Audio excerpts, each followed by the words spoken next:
Hey Sag, welcome back to my channel. Thanks everyone for tuning in to your weekend tarot. This is intended for Sag, Sun, Moon, Rising, Venus, or to the cross watchers who are dealing with the Sag and want to know what's going on with them. So we'll have a look and see what is coming up around you concerning love and your love connection. And where that will take you potentially during this time. So if you'd like to share, subscribe and sign up for membership, you're more than welcome to do so to get access to bonus and extended readings.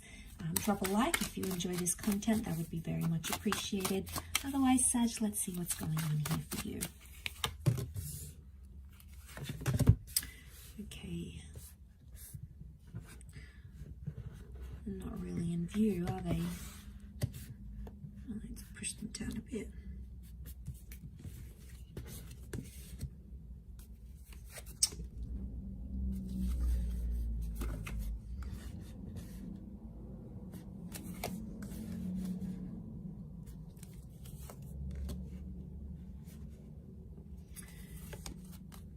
Okay, straight away, I get that you are potentially worried about what other people are thinking about you or your connection. I get that there's a lot of people having very different concerns, very different worries, or very different opinions about what you're going through right now. And at the same time, you're trying to please them all, Sag. You're trying to please the best friend, you're trying to please your lover, you're trying to please your parents, you're trying to please you know, the online social media community. I get this notion of you needing to sort of satisfy everyone here. And it's going to be very tricky to do that because there's a lot of different energies and thoughts coming in from different people. Let's crown this reading though.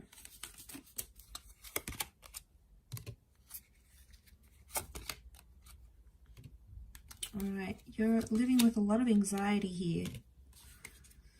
I think you're trying to pretend on the surface that things are okay, but really, this is intense. Okay, what I get from these two cards, you see how they join? I love that they join like this. The artwork's amazing. Is one of you is sort of shying away from things, sort of sitting there, upset about a situation. It's not how you want it to go. And the other is sort of getting punished or dealing with it more than the other. So I don't know who you're identifying as. But I feel like one person is shutting themselves off and the other one is going like right into hellfire. So what's going on here?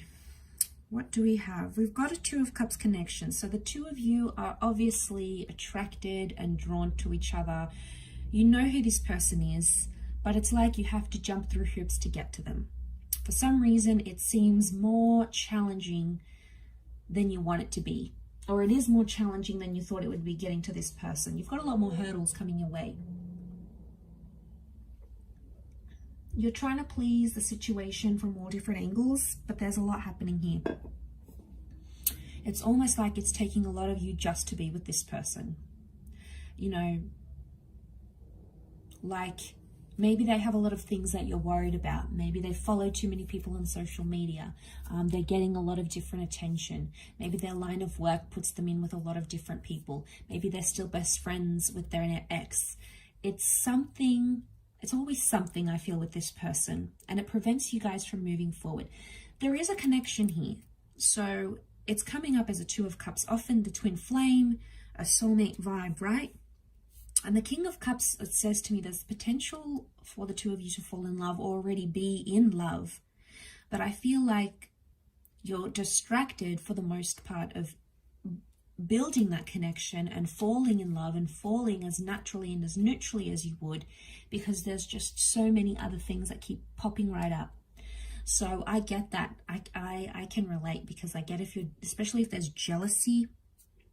We all have that jealous streak. I most certainly do. So I get, if you're feeling jealous and you're feeling territorial, Sagittarius, trust me, I can relate. And I say that because you've got all this fire energy. Leo has come up twice, Aries. These are possessive energies. And you feel like you just want this person to yourself, but you have to share them, okay? And that's the sharing them that you may not really appreciate, okay? And it's not always easy to do. You know, you want to spend your time with this person, you know, you just want to be with them, you just want to focus on the connection and be in your own little love bubble, but then other things come along and seem to ruin it, and you're at a stage where I feel where you sort of want to throw your hands up in the air and go, is this person actually worth it? All these things I have to do. I have to jump through hoops, I have to focus on my anxiety, I have to bite my tongue. You know, it's like you can't be your natural self. So instead you just sort of, the crowned card here, you're just sort of shutting yourself off, going, you know, you're having a little sulk. I feel like you're having this sulk behind closed doors. I don't think you're possibly showing them this. And people have different things to say. Like I said, there's the best friend that's giving you one advice, there's the parent that's giving you something else. But only you know you, Sag, you know you best, right? So I guess the thing is for you now is, are you going to sit and sulk about it, you know, and put on a pout? Are you going to say something? Maybe, you know, even in a friendly way with the Three of Chalices, but there's something else here that seems to be creating challenges in your connection. And trust me, it's not a nice feeling, because at the end of the day, Nine of Swords, you know, you're in that thought. Nine of Swords has come up twice. So I think on some level your person is catching on that you have a problem with it. Is it enough to talk about it? Could be. But right now I feel like there's so much fire energy around you that there could be some immature reactions, okay, because you've got that Sun card, which is hiding here. So, no, that's what I'm seeing here. There could be, you might not get the reaction you're hoping for, and then this person comes back and is like, well, I work in that sort of industry. You knew this before you met me. Or it's just social media. It doesn't mean anything. You know, they'll try to downplay your feelings, and that I feel is not going to end well. You could wait it out, or you could maybe slide it into conversation, maybe more subtly, because you saying something right now in their sort of pent up fire energy, they might feel that it's like passive aggressive. So they'll feel like you're coming on too strong and you're creating drama and you're doing this and you're doing X, Y, and Z. Really, you're not, because your feelings are validated, and you have to be able to be honest with this person. But it's coming to a very turbulent time, or it's coming to like a climactic peak for you, and I feel like sooner or later something has to give, something has to change here, Sag. So I mean, I know how you feel, I know what you're going through. It's not always going to be this way, and I feel like but eventually I feel like it'll get to a point where it's either too much and you're trying to please everyone, please yourself, please them, please the people on the outside looking into the relationship. So sooner or later, it's going to come to some sort of ending, something here with a 9, a new phase, a new cycle, a new way of thinking of things. So it's almost like we have to stay tuned and see what happens here, Sag. So I will leave it there. Thank you again, everyone, for watching, liking, sharing, subscribing, and signing up to membership. I do hope to be in touch again very soon. So thank you, everyone, for your support, and bye for now.